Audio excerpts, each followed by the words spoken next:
కామారెడ్డి జిల్లాలోని టేక్రియాల్ బైపాస్ వద్ద ప్రమాదవశాత్తు ఓ కంటైనర్ దగ్ధమైంది.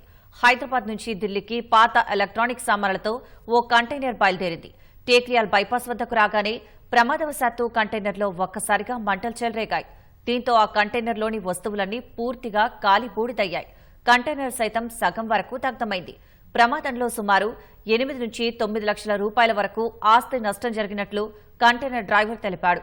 ఘటనా స్థలానికి కామారెడ్డి అగ్నిమాపక శాఖ అధికారులు వచ్చి మంటలను ఆర్పారు.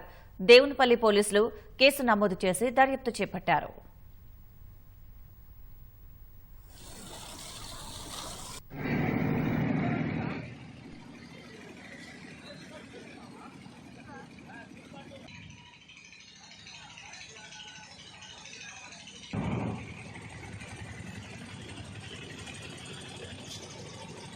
मेला मेला मेला